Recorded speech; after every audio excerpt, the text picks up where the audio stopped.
Hey. There's Chance the Raptor, baby.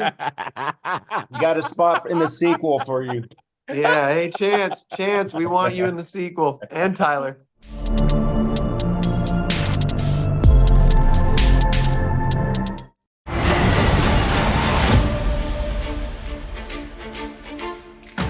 How did you make raptors? Did you see Jurassic Park? Yes. We did that. But how did you make it invisible? Did you see the Invisible Man? Stop. Don't say anything. I hate spoilers. Hello. Good Hey. evening or good morning, depending on where you're at. I'm Nick Chambers from Big O Belt Media. Oh man, we're gonna have some laughs today. Here to talk about your new film, The Invisible Raptor, which is going to be in theaters and on demand digital December 6th. Congratulations. How's everyone feeling? Oh man, we're feeling great. We had a premiere last night. Amazing. How was it? Oh, it was so amazing. cool. It was so cool. Man, afterward we heard people saying words like, genius and brilliant. They weren't talking about us, but they were really just excited about something. Yeah. Yeah, they found an encyclopedia on the ground. Yeah, they were just like, wow. Yeah, let's go to B. I honestly didn't know I was getting myself into, but I read the synopsis. I was like, yeah, because honestly, this is like my imaginations on steroids. And I tried to be an adult, pay bills and do all this other stuff. But I said, it feels good to know that there's so many other folks that are adults and we're still kids inside. And the fact that you decided to open up the bank and spend it all to put out this measure of entertainment, I'm forever grateful because I love films like this. So much laughs and just complete nonsense. So all my questions are going to be nonsense, just by the way. Great. We're nonsensical humans. So yeah, our 13-year-old selves, our middle school selves are pinching themselves right now because they can't believe it. Absolutely, absolutely. That's a huge win for you all. And I also think that's what keeps us useful, to get never letting that kid spirit go. So the first thing I want to know, obviously by the title, The Invisible Raptor, I want to know, was there ever a concept of what the raptor looked like? Now, I know there's a lot of things that describes it, especially towards the end of the film, but was there ever a visual concept ever drawn, or was there ever even a point where you did not even want it to be invisible? Well, we always wanted invisible, but I think we're very lazy, so we just pictured what Jurassic Park did. Yeah. We're like, that's what a raptor looks like and sounds like. We explained the science of it. We also explained kind of our visual mind's eye representation of it. I will say we did picture it much more scientifically accurate because there are feathers on ours. There are feathers. Yeah. We're just like, there's feathers here. But Basically listen, 6-foot chickens. Yeah. But listen, anybody and maybe the fans that don't know, filmmaking is expensive. And when you're able to cut a corner on one end, that probably leaves open the budget for something else, which you all obviously didn't go short with the blood budget here, maybe even the poop budget too. So how did you sort of scale that in terms of saying like, hey, because we don't have to either, anything practical or CGI money, we can actually invest in another component. Where was the sort of seesaw battle with that? We don't know. There wasn't. Yeah, there wasn't. We came in with the concept though that this would save us CGI money, and then we learned as we were filming, wow, Invisible Man movie gags are not easy. You need a team of ground floor effects people. You need practical effects people. And you need a bunch of body parts and gore and blood, and you need to clean that blood. And sometimes locations, we did have amazing locations, and granted there was a lot, so we thought if we saved there we'd be able to splurge more on locations. Wasn't true. But we the problem is the whole everything. This is such an ambitious movie. Like you don't see many indie movies that are like you never go back to the same location twice. It's just take you on an adventure. There's a truck chase, there's kills, there's characters, there's we did not, there was the whole thing from start to finish was ambitious. So there was no like saving here to spend here. It was all squeezing blood from a stone in every area. Yeah, very true. That sounds very admirable. Let me just make it very clear. All three of you all are sickos because cats were killed, dogs were killed, kids were killed, even the elders. So I guess at some point y'all were just like, now what other boundary do we need to cross right now? So I want to talk a little bit about maybe the storyboarding here. Was there definitely things and limits that you all knew you wanted to push with this film? 1000%. Yeah. When Johnny and I were writing it, we didn't know that anyone would give us money to make this.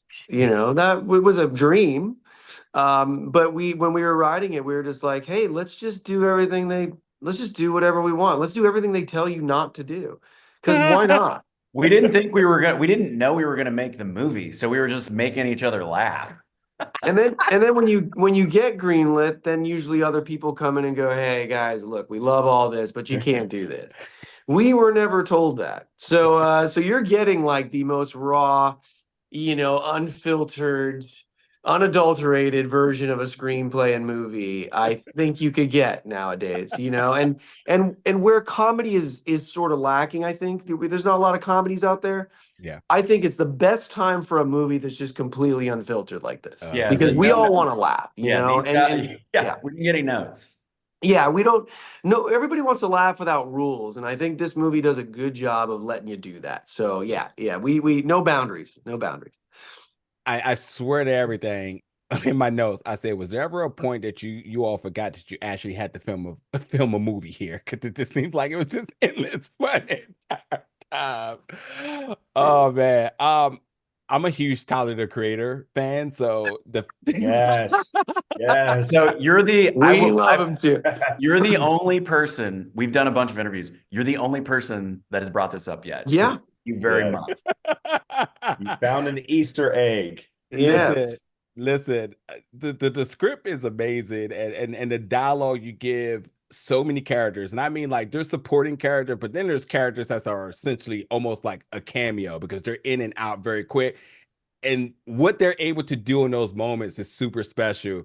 So that at that point I gave credit for the script. I say fantastic, but then I was like, oh, so we have lyricists here now because now we got some wordplay going on here. So he was like, Chance the Raptor. You know what? Screw Tyler the Creator. I was like, yo, this is so genius. Yeah, talk to me about that, and obviously being able to catch this cameo. What does it mean to you all? And are you all fans of any of these artists? Oh yeah, absolutely. Yeah. Any artist, any artist we talk about, we love. This is all love. We aren't anybody that we're homaging or talking about is out of pure love. So like love for Steven Spielberg, love for Tyler the Creator, love for Chance the Rapper, love for Steven Tyler and Aerosmith. Yeah. Like we wanted to honor the people and the artists that we admire. Yes. Hey. There's Chance the Raptor, baby. You got a spot in the sequel for you. Yeah. Hey, Chance, we want you in the sequel, and Tyler. I will lose my shit if just Chance all of a sudden just walked through it. Yeah, that's actually a great idea. I mean, having them pop up in the sequel somehow. Oh, it'd be so amazing. Amazing. Let's put that out in the universe. But thank you so much for bringing that up, because you are the first person that brought that up. And that is one of our favorite, that's one of our favorite kind of jokes in the movie. And nobody talks to us about that. And we're like, dude, this is our favorite thing. Our monster's name is Chance the Raptor. And our bad guy is Tyler the Creator. And Steven Tyler. Steven Tyler, the Creator. So genius. I'll never forget. Sorry, real quick. Go for it. Our stunt coordinator who plays Dusty Peters in the film. He's the guy who gets just ripped to shreds by the invisible force. And he had called me after he read the script. He read the script at night. His wife was like trying to sleep, and she was he was like laughing his ass off. And he calls me next day. He goes, I can't believe the long con or the long game you guys played to get to that Tyler the Creator, Chance the Raptor joke. He's like, I can't, like, he's like, I feel like the whole script was built around landing that joke. And I'm like, it was. Yeah. We had a lot of long plays where, including like the Hannah thing, where we were like, let's set this up and then get rid of her, Yeah. But again, I know I've said this already, but thank you so much for bringing Yeah, we love that. Yeah. Because we love First. it so much, and no one has talked to us about that yet. Yeah, we all thought that line was going to be so talked about. Like everybody's gonna, you're the first person to talk about it. So thank you. Hey man, shout out to my other journalists out there, but you Of course. gotta pay attention to those little nuggets in there. They're in there for a reason. With that being said, yeah, you hinted at it, and I definitely am already on board for it. The mid-credit little stinger we have here. So folks, when you check it out, make sure you keep seated, because if you are in the need and desire for more, looks like there may be some being planned down the line. So where do we want to go with this here? Obviously, and first of all, too, that's also an homage to like Ridley Scott with like, aliens and eggs and whatnot. But like, where exactly do you want to go here? Because now this is really going to get out of here. One was a lot. An hour and One's a 50 lot. one, but we're looking at like 4 here. So what are we thinking about this? Oh yeah. We're gonna follow the trajectory of the Alien franchise. So aliens. We're gonna go to Invisible Raptors. You see the end tag, and there's gonna be some baby raptors that were hybrid chicken baby Invisible Raptors that will be most likely attacking Spielberg County around Christmas time, I'm sure. And then, hey, eventually we want to take this out to Isla Nublar, our version, and let's go to space. We'll take it to space. We'll take Chance the Rapper to space with us. We'll go full man. alien. Oh man, you all are amazing. I really, really, really appreciate the time today. This was so much fun, and congratulations again to the world premiere last night. And now, folks can see it in theaters December 6th, also in digital on demand. Visual Raptor, definitely a film I'm recommending. I really appreciate the time today. So much fun. I can't wait to see what y'all cook up next, even if there's something between the sequel. But I'll definitely be back for the sequel, so you hold me a spot, okay? Yes, thank you so Absolutely. much, man. Thank you. Absolutely. Take care. Great chatting with you. Wreaking.